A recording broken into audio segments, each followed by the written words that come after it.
Welcome to the Relax into Love podcast, the place for spiritual, ambitious women to awaken to divine connection within themselves and their partner and manifest their most desired relationship with joy and ease.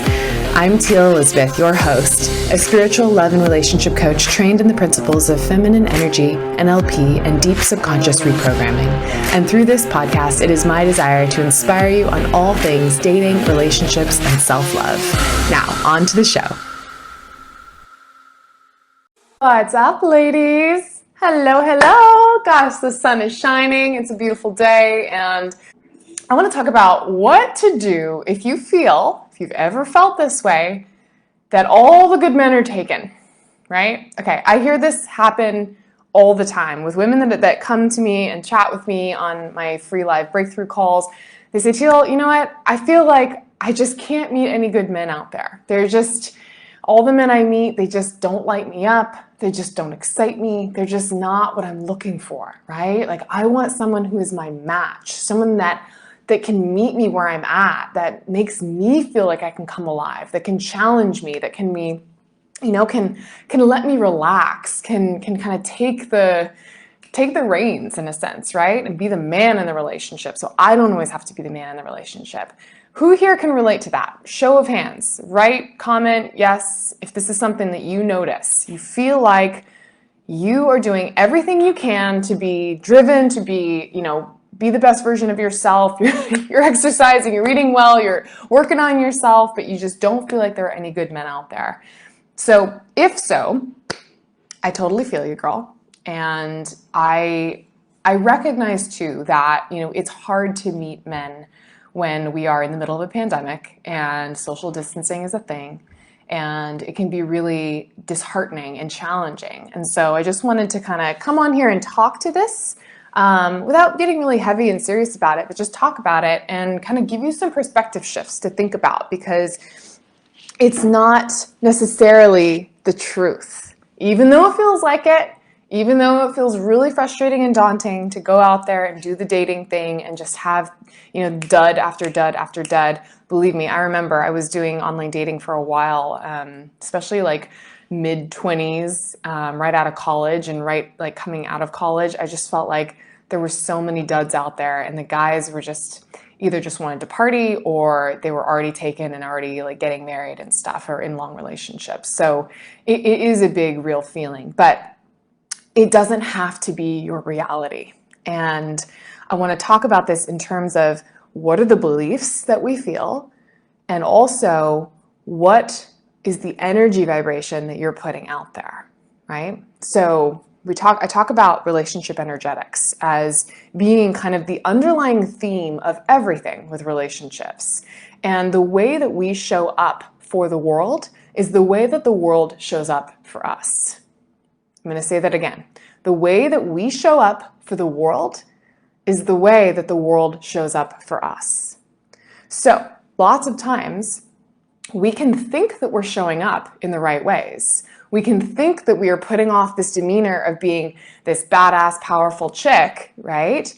But if we have an underlying current and belief system that no man's good enough, that we're never going to find someone that's actually our Prince Charming, right? That having that successful love life is just really a fantasy and that it's not actually how relationships really work. Like, if there's any sort of these underlying thoughts that are running in the background, pay attention to this, because this is truly what you are emanating out to the world. I know. It can be a little bit kind of uncomfortable to think about this, but I want to really pose this to you and think about it, of what are some of those underlying thoughts that I think about with relationships. What do I really think about relationships? What kind of models in my life do I have in relationships, right? What does my parents' relationship look like? What does my friends' relationships look like? What do I pay attention to, the relationships that are on my favorite TV shows, right? I know that's superficial, but sometimes it can still seep into the subconscious. And just really think about that, of what are the things that I'm seeing in my world that are modeling what relationships are supposed to be like, right? And is that subconsciously dictating some of the thoughts that I have around relationships? Really, really interesting. And I'll tell you one that I used to have. So when I was back in like high school, early college, I really felt that if I were to really truly be in a relationship with someone and have that man that Prince Charming that I wanted to have, that I would have to sacrifice parts of myself, that I would have to dim myself down, that I would have to be more ditzy or more silly or more, just not as driven and ambitious, right? And I hear this for a lot of women. And once again, comment if this is you or if you have some of these thoughts, and think about what are some of those beliefs that you may have and comment those in. I really had these underlying feelings because all I was seeing out in the world, especially from relationships on TV shows and movies and stuff, was that these women were these like ditzy damsels in distress, or that they were these like super powerful women that just could never attract love, right? It was like one or the other. It was like the ditzy damsel in distress who got the guy who rescued her, or it was the powerhouse, ambitious CEO woman that was always feeling like she had to choose between love or her career, or love or success. And so subconsciously, I felt really torn because I was like, well, I don't want to be a damsel in distress. I don't want to dim myself down. I don't want to be some ditzy girl, right? I'm not. I'm way more than that. But I also felt like, well, I don't want to lean into my ambition and my power and my drive and feel like I'm going to have to struggle for the rest of my life. But I felt like I had to choose. And I felt more on the line of being the ambitious, driven woman than the ditzy doormat. So I leaned into that. But what I didn't even realize was that in doing so, I was subconsciously, every time I went out on dates, I was thinking, well, I'm going to have to pick. I'm going to have to pick between my career or this guy. Right? Really important, really big to think about. And so no matter what happened, I would self-sabotage the relationships with my own thoughts. And if things started getting more serious, I would just start getting nervous and anxious, and I would just get way into my head, and I would forget to just be the chill me that's me, right? The woman that's in between, the woman that's the real Teal, the one that the man actually wants to fall in love with. He doesn't want to fall in love with this person or this person. He wants the real person, right? So it took a lot of time for me to start to become aware of what were some of these operating systems that were going on underneath the surface. But once I started to become aware of them and recognize them, it changed things for me because I was able to start to notice these thoughts. And I was just having this really great conversation with a girlfriend today. She's like, we have to be like thought ninjas, literally. And just every thought that comes into our head, it's like, whoosh, no, right? Like cut that out, slice that up. And we do not want this thought. This thought is not serving us, not helping us to get where we want to go, right? And this is really my invitation to you. It's like to wake up to the realization that, holy crap, there may be some thoughts and some opinions and some who knows what's that has been just underlying running the show that I do not want to have controlling my life, right? But if we don't know what they are, then it makes it really hard to be able to thought ninja them away, right? Or release them, or do the deep healing work to really let them go, right? So that's the beauty of what can happen when we start to bring the awareness to these underlying subconscious thoughts and beliefs. We start to realize that, wait a second, it's not that there aren't any good men out there. It's just that I haven't been attracting them. I haven't actually been even putting myself out with the radar for them to even resonate with me, because I've been carrying around these beliefs that are literally like a little broadcast system saying, it's not going to happen, it's not going to happen, it's not going to happen. And how many of us, this is real, how many of us walk around feeling powerful, feeling confident, feeling like we got our shit together, but truly we're putting out this energy of, it's not going to happen with you, it's not going to happen with you, it's not going to happen with you, I'm better than that, I'm better than that, I'm better than that, right? And not from a really egotistical way, but just of a way of like, I want more, I want more, I want more. We need to really recognize this. We really need to bring awareness to this and recognize that we need to drop out of the mind, out of all these crazy thoughts, and get back to what really matters. And what really matters is how we feel about ourselves and rewriting the narrative and rewriting the story of what is actually truly possible for us.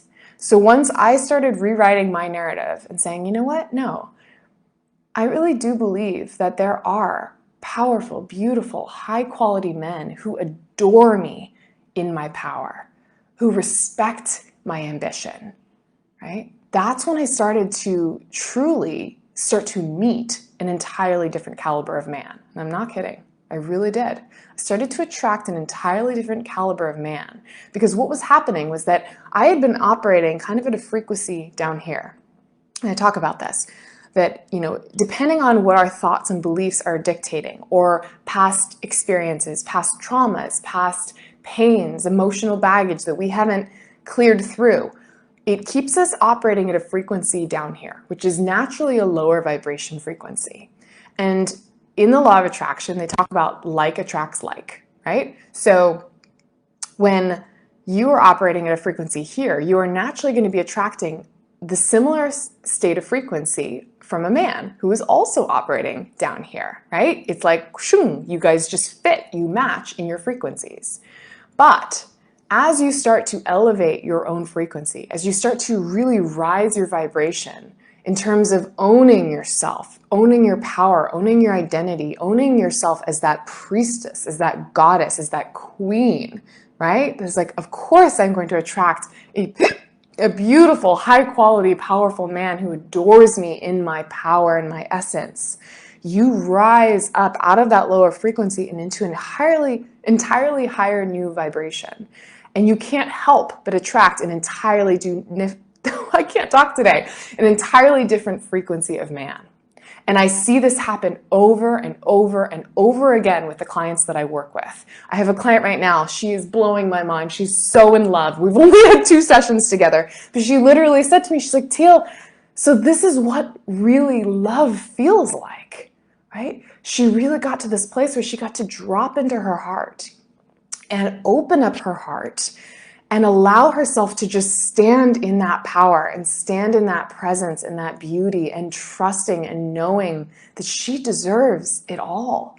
And she's truly shifted the entirely different type of man that she had had in the past. The men that she had had in the past were much more lower frequency, and she's truly attracted a man who is her king, who is truly her king. And he is just whining and dining her and taking her on romantic getaway trips.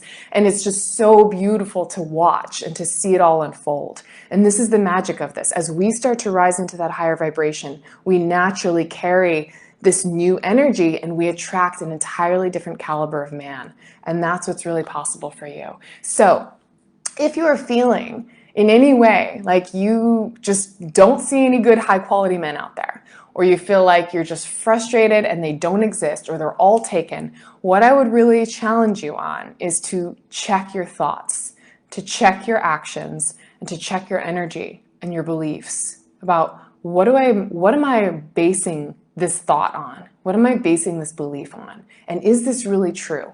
Or is there something that I may need to shift within myself that can actually shift my vibration so that I can even be operating on a higher frequency of what I attract in? So that's what I want to leave with you today. If this is something that you want to explore deeper on, I am running a workshop right now, which is my Relax into Love workshop, about really learning what it takes to create the healthy principles of a truly healthy relationship, right? Where it's not just 2 spheres coming together and being codependent, but truly learning what it takes to have the 3rd sphere of partnership, where we have 2 individual wholes that come together to create a relationship that is even bigger than themselves. And that's a workshop I'm doing right now. I'm going to be running it for the next week. I'll leave the link here below if you want to register for it. Super powerful. And yeah, just wanted to really let you guys open up a new perspective to this right now, because our minds are so powerful, those little chicky devils, but they're powerful for our benefit or for our detriment. So let's make sure we're using it for the benefit and not the detriment. Sending you guys so much love today. Mwah. I'll talk with you soon. Thanks for tuning in to another amazing episode of the Relaxing to Love podcast. If you are loving what you're hearing, please, I would love for you to write me a heartfelt review. It means so much for the success of this podcast. And honestly, I love hearing what really hits home for your soul. And the feedback, really, I read every piece of it. So definitely pop me a love note and share this with a friend. Share this with someone who you know could really use this message today. And let's keep spreading the love. Until next time.